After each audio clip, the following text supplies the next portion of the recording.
Hey everyone, my name's Nancy and welcome to my place. So today is our first episode in our Back to the Basics series. In this series, we're going to take a look at some staple Haitian ingredients and come up with two recipes, both the traditional way and my version. Today we're going to be taking a look at Epis. The word Epis in Creole actually means spice. So Epis is basically a mixture of herbs, alliums, different vegetables and spices that we use for a marinade. You can either use it for a marinade, you can use it to season a lot of dishes. Basically, it's the base of majority of Haitian cooking. So this is actually my grandmother's recipe. Growing up, the first thing you learn in a Haitian household is to make epis. Now, I would sit on the floor of my grandmother's kitchen with my little pilon and crush garlic for my grandmother to make a big batch of epis. So we're going to start off this recipe by prepping our ingredients. Now this recipe is pretty simple. You're basically going to cut everything into small manageable pieces and then add it to the blender. Traditionally, epis is really made in a pilon, but I'm gonna be honest with you, ain't nobody got time for that. But today we're just gonna put everything in a blender. So we're just cutting everything, just a rough chop on everything. Every family has their own epis recipe. This is just my grandma's recipe, but anybody that you ask has a different ingredients that they like to put in there, has different steps or how they like to do things. Me, this is just, it's pretty simple. I've been making the same recipe for years. Now for the bell peppers, you just want to make sure that everything is seeded. Don't want any seeds in your epis.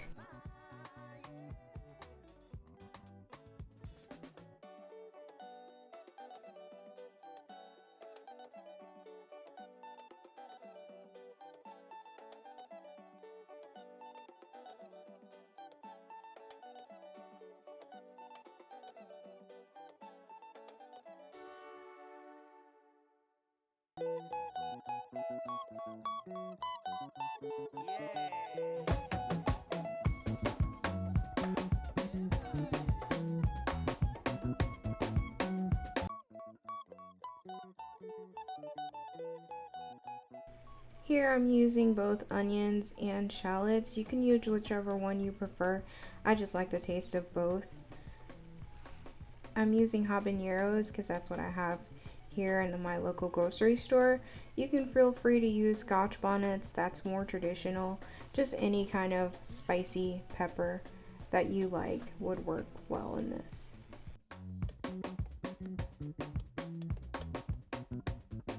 So you're gonna chuck everything into the blender here. Now I love using this Ninja blender. It just really helps with blending all the ingredients together. You fill it to the absolute brim. So I'm gonna add all my other ingredients here. I'm adding garlic, thyme, and 2 cloves.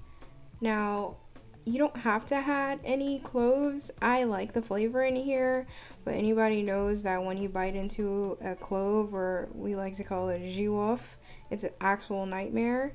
You want to add your vinegar and blend until it's all smooth. It seems like a lot of ingredients in the blender right now, but eventually it's all going to be one cohesive, homogenized mixture. See some parsley leaves or other ingredients that are stuck to the side of the blender, just go ahead and use a spatula, scrape down the sides of the blender just to incorporate everything. While the blender's going, you want to add your oil. Try not to drop it as much as I did. The oil is going to emulsify the sauce and just make it really smooth and creamy. And there you have it, traditional Haitian epis. Now you can store this in your fridge for up to 5 days or in your freezer for months. Just simple and delicious. Now this recipe was inspired by my time in Buenos Aires. I had the most amazing steak and chimichurri sauce there, and I wanted to create a recipe that reminded me of the time that I spent there. Go ahead and preheat your oven to 425. We're going to place the scallions and bell peppers in the oven to char. Now you just want to add these to a sheet pan. We're just going to season them up with salt, pepper, and olive oil, and then char until they're nice and brown.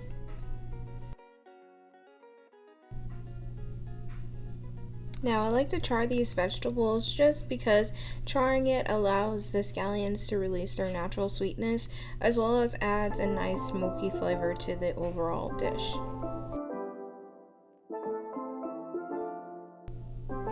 You want to make sure that all these vegetables are completely coated in the oil, the salt, and the pepper. Place these in the oven until they're nice and charred. Here I'm using hanger steaks. You can use any cut of steak that you like. I just like hanger steaks because they're very tender. Here what I'm doing is separating the hanger steak into two. There's a long membrane that goes in between the hanger steak that you just need to cut out. It tends to be pretty fibrous and chewy and makes it pretty unpleasant to eat. So you want to take that membrane out, and then you'll have two individual pieces of your hanger steak. You can use any type of protein that you like. I'm using steak. This would be great with chicken, fish, pork. It's really up to you.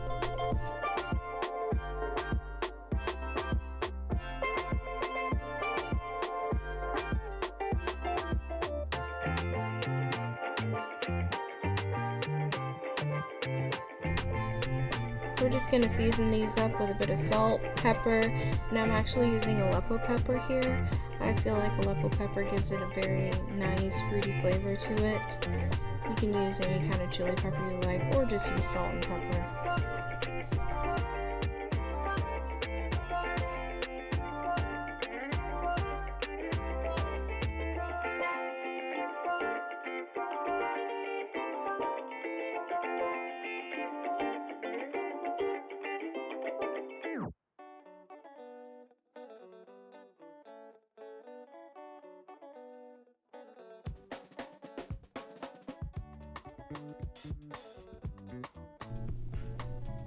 And you want to make sure that you're seasoning both sides of the steak. Here, you want to get all sides, rub all these seasonings into the steak.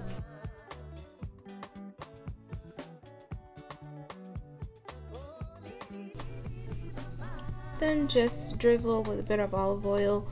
The reason why I'm putting olive oil on the steaks now is so that it doesn't stick to our cast iron pan. Now if you're in an apartment like I am, you do want to make sure you don't skip this step, because your fire alarm will be going absolutely nuts if you do. You want to heat the pan to medium-high heat. Drizzle a little bit of olive oil. Now we're just going to plop these in the pan here to get a good sear on both sides.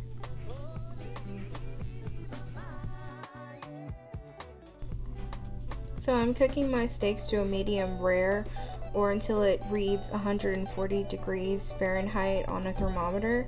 That takes about 5 to 6 minutes per side. You want to allow your steaks to cool just so the juices can redistribute back into the steak before you cut them.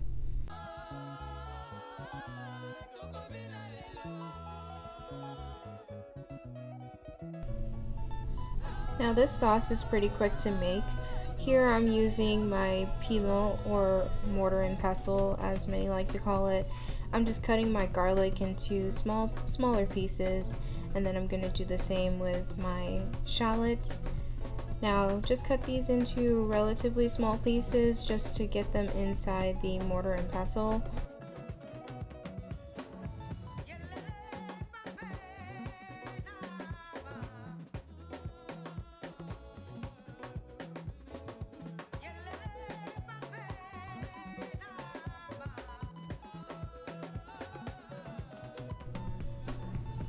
Be sure to take the stem off of the peppers.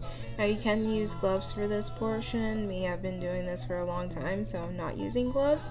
But if you don't want this to be spicy, try to take out the seeds and the innards of the pepper.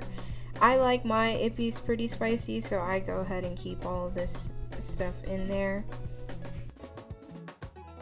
Can use a food processor for this portion. I like to use the mortar and pestle just because it's a bit more rustic and has a better texture. but feel free to make this any texture that you like. I like to use a bit of salt here just to break down everything that's in the pilon.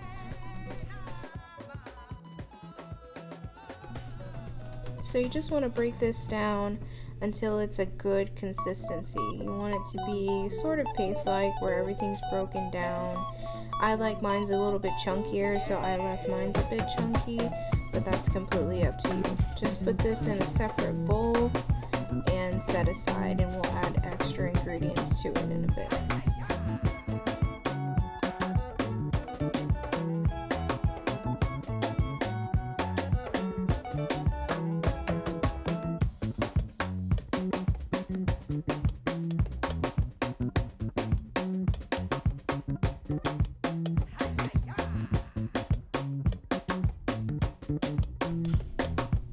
Now our scallions are nice and charred. We're just going to take these out, cut the tips off, and cut these into a very fine chop. Now you want these to be broken down pretty well so they can go into the sauce.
You want to do the same with the charred bell peppers. Just go ahead and do a fine chop on these and put them in with the rest of the mixture.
Go ahead and add the parsley to the bowl with all the rest of the ingredients. Now the parsley adds a nice fresh herbaceous taste to the sauce.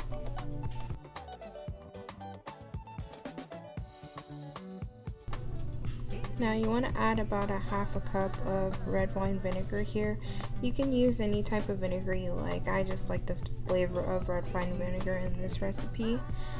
Now the ratio is going to be 1 to 1/2. So you want about a cup of olive oil with 1/2 cup of red wine vinegar.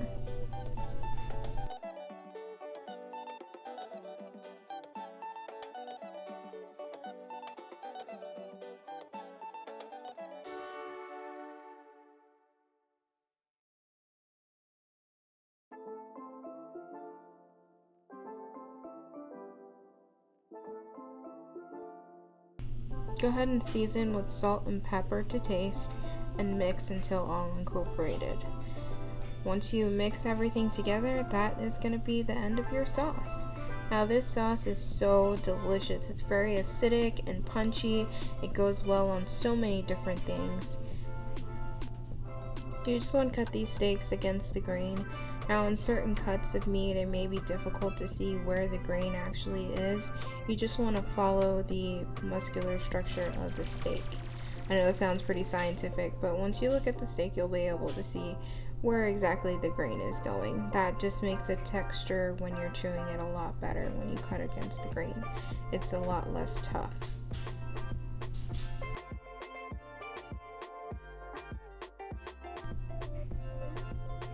Let's just take a look at this texture here. Now, perfect medium rare, nice and tender. We're just gonna plate up here. Plate up any way you would like to. I just like to pile on the meat and drizzle in a little bit of sauce.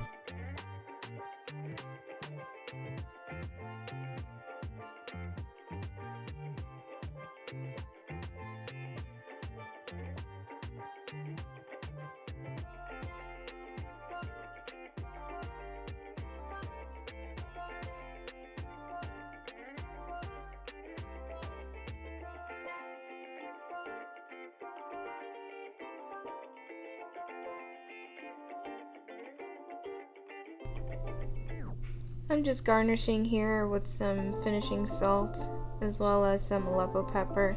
You can add a little bit of a drizzle of olive oil if you like. And there you have it, Epis 2 ways, the traditional way and my version. If you guys like this video, please like, comment, and subscribe, and hit that notification bell to know when I'm uploading again. I hope you guys have a good day, and I'll see you in the next one. Thanks. Bye.